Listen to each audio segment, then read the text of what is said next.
One of the areas that you see a lot of people getting hung up on is they'll talk about meaning as being the most important thing in their life, or the most important determinant. They'll say things similar to what I've said about how pleasure and success aren't the real determinants, but they'll say what you need is meaning. And I actually have kind of challenged some of this in the book as well. It's kind of like the spiritual assumption. I think the meaning assumption, meaning is almost a philosophical mystery meat. It gets used in a lot of ways, and no one really knows what meaning means in some ways. And when I look back at my life and I ask, well, what were the best periods of my life? I don't actually find that meaning is that huge a part of it, or that purpose, or whatever you want to call it. I mean, if I think about when I was in college, for example, I didn't have a clear sense of purpose or meaning or what I wanted to do. I didn't have a fully crystallized worldview even at that time. Things were in flux, but I had community. I had, uh, you know, endless opportunities for learning and mastery, and I was able to bring out my strengths really well. But I didn't feel that it was that deeply purposeful or meaningful, and it was a very good time in my life. And I can imagine too a scenario where, uh, I would feel this great sense of purpose, and like I was doing, if I imagine I was like an accountant for a important charity, and I felt it was meaningful, but it wasn't really what I was good at. It wasn't bringing out my virtues. I could imagine being miserable and feeling guilty about it because I'm doing something good that I should be doing. And so I think in some ways this concept of meaning can be a distraction to the actual determinant of the good life, which does, I think, come down to this virtue thing. I don't know if you found something similar, if your experience clashes with that, but I'm curious. Yeah, no, it is interesting that I don't, I do reflect on my purpose, and I regularly journal on my purpose, and I'll sort of come up and I'll kind of have an evolving sense of what my purpose is in life. Uh, how much of a contributor is it to my well-being? That's a great question. I'm not sure it really is. It's probably more of the other disciplines in my life that, yeah, it's having my morning routine, it's doing my meditation, it's getting to the gym, it's eating well, it's feeling like I'm being productive, being creative, which is another of my strengths. You're right, actually. I'm not sure, yeah, how much of a role it plays in my overall well-being. And it is interesting because I certainly think that I'm doing something good that's improving life for other people, and that's nice to know. It's sort of a cherry on top, but I don't think it's the foundation. I think I don't think you necessarily have to believe you're enacting this transcendent purpose. I think it's really that's a bonus if you can do that, but I don't know if it's really the heart of what the good life is about. So. Yeah.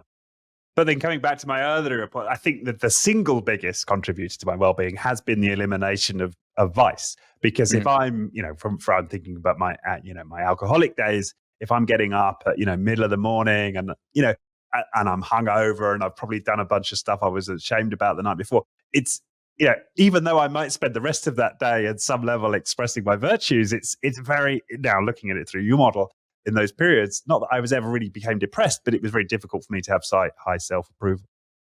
Yeah, and that maps on very well. I mean, if you think about it, there've been a lot of attempts in the past to create a reason for us to do the right thing.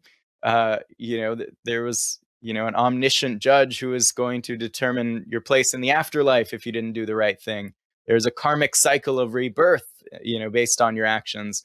And so I think it's interesting to propose a mechanism in our brains that essentially serves the same purpose of giving us a reason to do the right thing, even if no one's watching. I mean, if you find a wallet with thousands of dollars in it and you can keep it and no one will ever know, or you can return it, right? Seemingly, there are no consequences. But the most important person is always watching. Your own brain is watching you, and it's determining your well being. And in many ways, becoming a person you yourself don't approve of is the worst prison that you can end up in life. So you really need to treat this mechanism in your brain in almost a sacred way, and not do anything that you wouldn't approve of if you can help it, or gradually at least work to become more approvable in your own mind.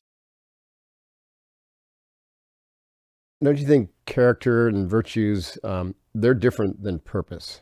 They can point toward purpose, or you could say another way, if a purpose is, let's say, to be a warrior, then you're going to possess and share certain warrior virtues that other warriors would share. And that's what makes, that's what makes the definition of a warrior come alive for you.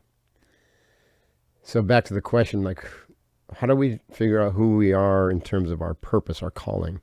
Yeah. So this is another area where I have maybe a little bit of a different take. I argue in the first chapter of this new book that meaning and purpose could be a bit of a red herring in terms of what the ultimate good is to be pursuing. I think this has become very common to say, oh, it's not about pleasure and comfort. It's not about hedonism.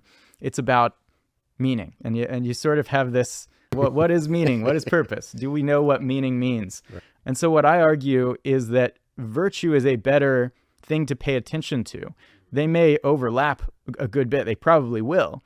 But if you're looking for a North Star, asking, what are my highest strengths? How can I bring them out in my life? And if you aim for that, you will end up designing a life that must be fulfilling. If I'm right in my assumptions about how this mechanism works in our minds. For me, the fact that I'm doing something purposeful, the fact that I'm improving people's lives, and then I get messages from people saying, wow, this book changed my life, that is really great. That's awesome. Just doing what I'm good at, just bringing my strengths of wisdom and ingenuity and all these other things together in one place, that is really most of what makes it enjoyable for me. So those values to me, the things that we most admire in others, to me, that's the ultimate North Star. But yeah, in some ways it is a little different from the conventional sort of purpose and meaning. Yeah.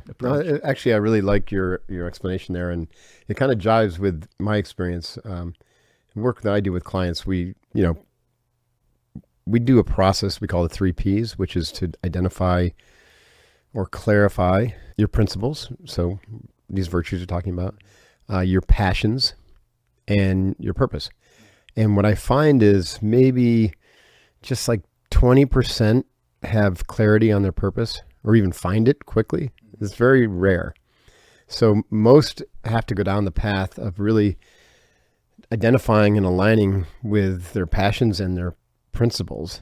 And through that process, the meaning is found often in the work that they're doing. Yeah. Or they uncover this idea that, wow, I really value these things and I'm really passionate about these things. So I can point in that direction to have, to find this purpose, and then they're able to articulate a purpose.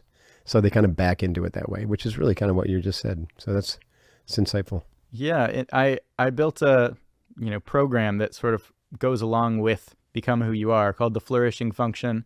It's sort of meant to take you from potentially anywhere from being depressed to, the highest levels of flourishing, wherever you're starting at. And once you get to the higher levels in the later modules, it does start looking at that ikigai notion of where what you're good at and what you love and what the world needs all sort of converge. That's what it looks like when you build a sort of virtue domain for yourself, where you do have the ability to bring all these things together. So I think that is the goal, and it is remarkably rare. I mean, I'm honestly pleased to hear the 20% have that clarity, because I rarely meet people who have really found that sense of purpose where all those things come together. And so if you imagine that there's like this 2-dimensional chessboard essentially in front of you, right? And you can imagine there's this x-axis, the left and right, that represents pleasure and pain, and a y-axis that sort of moves closer to you and further from you.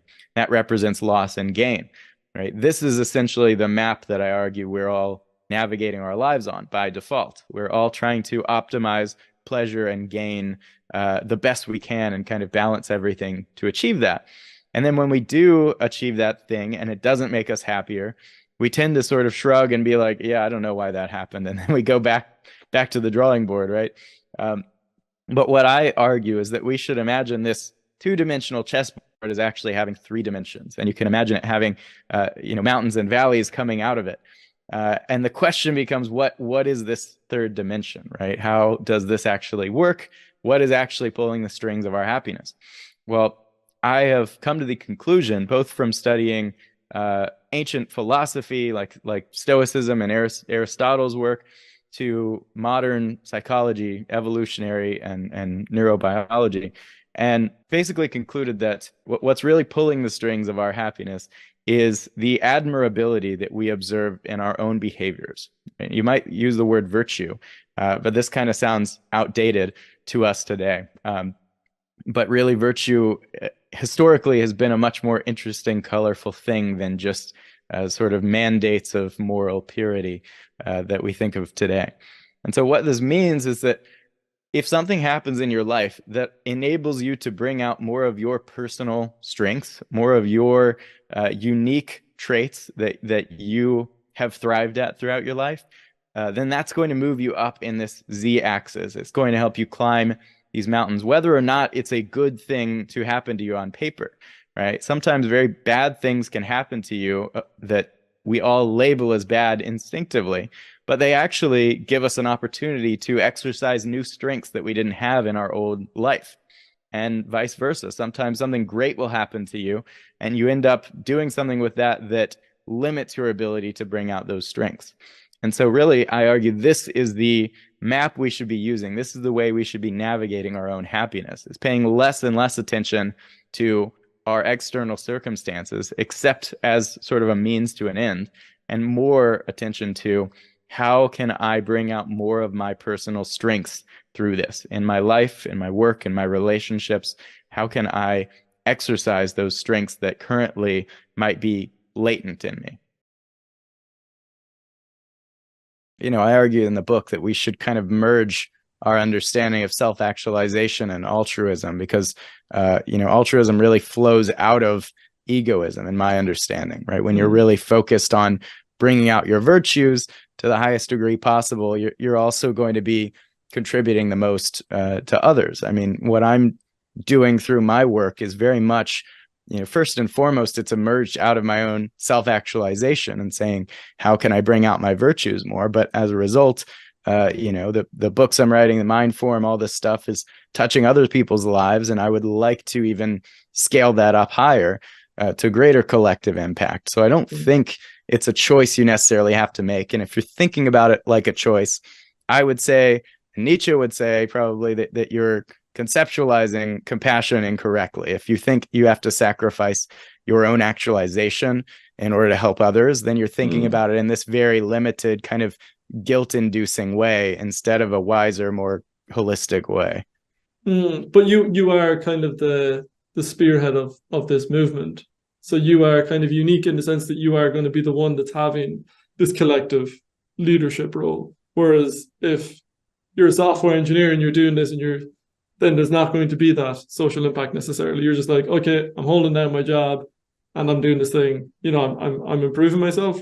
Like, not everyone is going to have be leading a movement and be creating some kind of social change. For some people, it'll be smaller scale. Some people don't have the luxury, for one reason or another, of getting to the point where they can impact, thousands of others. And I probably won't ever get to the point where I can impact, say, millions of people and create like real historical levels of collective change.